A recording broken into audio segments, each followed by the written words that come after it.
Oke, selamat sore semua. Assalamualaikum warahmatullahi wabarakatuh. Bertemu lagi di pertemuan ketiga dalam mata kuliah wacana. Pada pertemuan kedua, kita sudah membahas mengenai hakikat dan unsur wacana.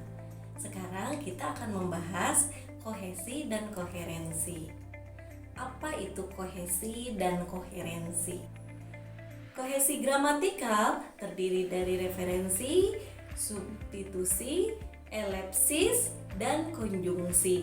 Sedangkan kohesi leksikal yang terdiri dari sinonim, antonim, repetisi, hiponim, kolokuasi, ekuivalensi. Kita akan membahas unsur koherensi. Unsur koherensi terdiri hubungan sebab akibat atau disebut kausalitas. Hubungan yang kedua yaitu hubungan sarana hasil. Yang ketiga hubungan alasan sebab. Yang keempat yang kesembilan adalah hubungan paraprastis. Yang selanjutnya hubungan implikatif atau penjelasan. Ada hubungan akibat, hubungan adaptif waktu, hubungan non-waktu, sama hubungan identifikasi, serta hubungan generik spesifik, terakhir hubungan ibarat. Mulyana menyebutkan kohesi adalah hubungan antar bagian dalam teks yang ditandai penggunaan unsur bahasa. Konsep kohesi pada dasarnya mengacu pada hubungan bentuk, arti, unsur-unsur wacana, kata ataupun kalimat yang digunakan untuk menyusun suatu wacana memiliki keterkaitan secara padu dan utuh. Unsur keutuhan wacana terdiri dari dua bagian, yaitu unsur kohesi dan unsur koherensi. Unsur kohesi terdiri dari dua bagian juga, yaitu kohesi gramatikal dan kohesi leksikal. Kita akan membahas contoh mengenai kohesi gramatikal, mulai daripada referensi atau penunjukan. Contohnya ini dalam sebuah kalimat yang menunjukkan hati Sukir berbunga-bunga. Ia yakin Wati menerimanya. Sukir itu menunjukkan kata ia itu adalah menunjukkan Sukir. Nah, kita akan bahas yang kedua yaitu mengenai substitusi atau penggantian. Nah, rasa hormat saya ucapkan kepada Siska dan Nida. Rasa hormat saya ucapkan kepada Siska dan Nida atas bimbingan beliau berdua. Nah, kata beliau berdua itu menggantikan Siska dan Nida, seperti itu. Elipsis, penghilangan nih. Kita akan coba dalam sebuah kalimat. Ketika sedang sedih, saya akan menangis berlarut-larut. Kata saya itu bisa dihilangkan menjadi ketika sedang sedih, saya akan menangis berlarut-larut. Nah, kata saya itu bisa dihilangkan, tidak merubah makna dari kalimat tersebut. Oke, itu adalah contoh yang selanjutnya kita akan berbicara mengenai konjungsi. Contoh dari kata konjungsi atau kata sambung. Nah, badannya terasa lelah, namun ia tetap ke kantor. Nah, kata namun itu adalah kata sambung dalam wacana tersebut. Kita akan bahas juga kohesi leksikal. Apa itu kohesi leksikal? Yang terdiri dari sinonim, padanan kata. Merantau sama dengan imigrasi. Antonim adalah lawan kata. Contohnya kaya atau miskin. Repetisi adalah pengulangan. Contohnya yaitu sekarang, saat ini, detik ini. Kita bahas mengenai hiponim. Hiponim merupakan frasa khusus dalam suatu kelompok kata.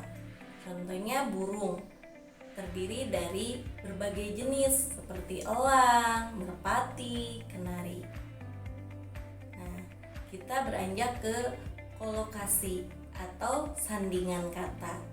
Rumah sakit itu pasti kita ada sandingan katanya yang berhubungan dengan rumah sakit, seperti dokter, suster, IGD, ICU. Nah, sekarang kita bahas mengenai ekuivalensi.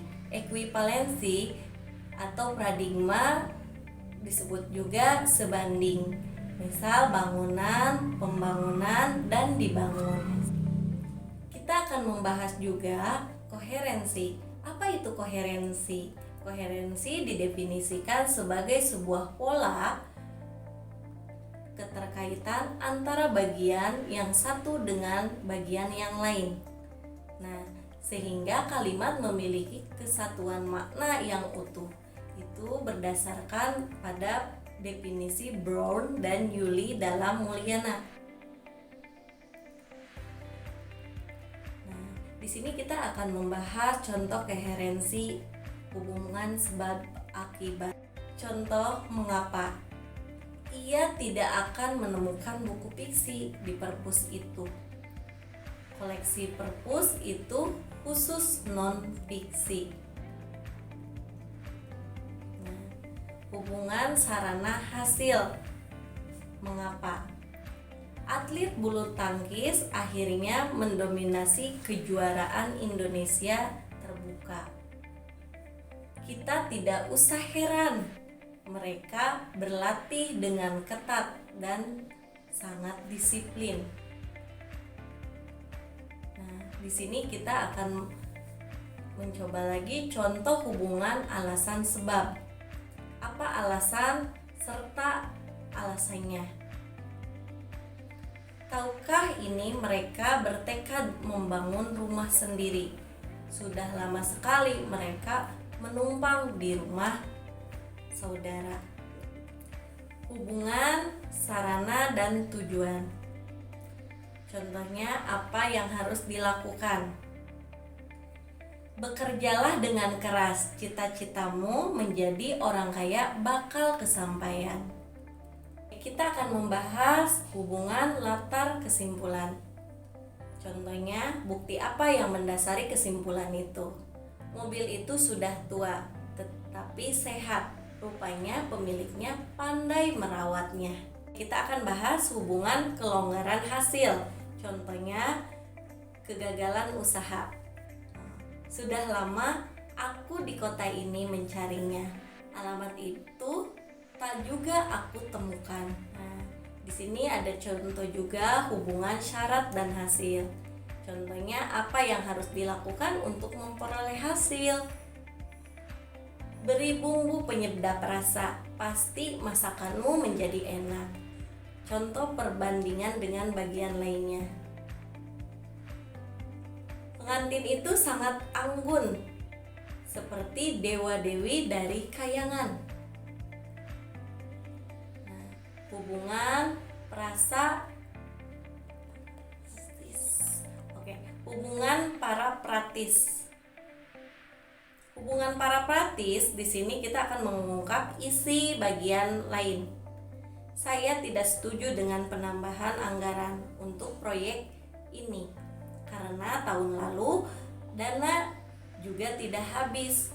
Sudah saatnya kita menghemat uang rakyat. Kita akan beranjak pada contoh hubungan aplikatif. Contohnya, satu bagian memperkuat bagian lainnya.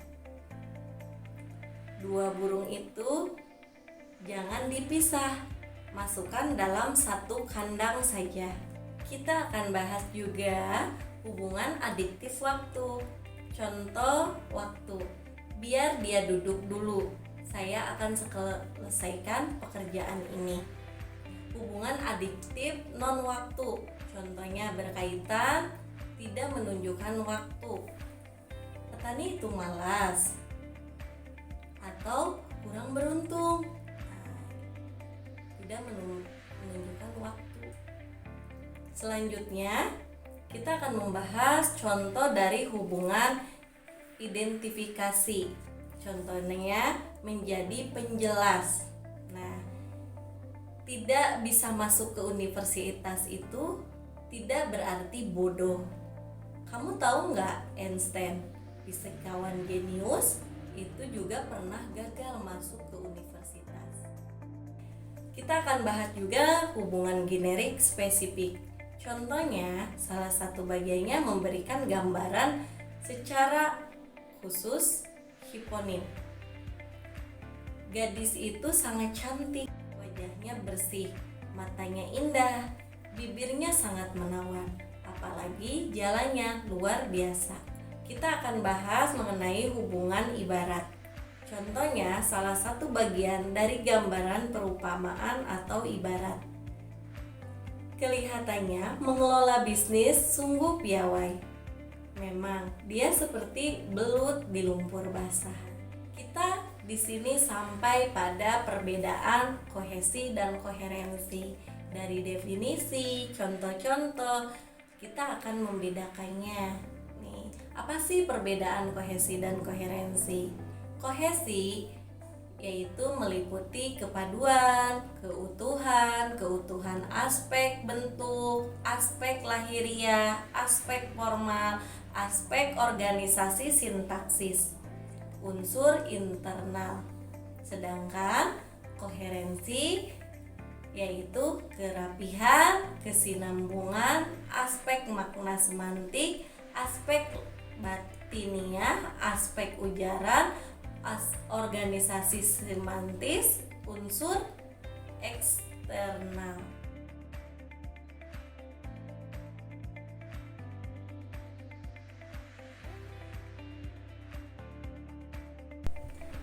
Oke, terima kasih semua atas penyimakan mata kuliah pertemuan sekarang.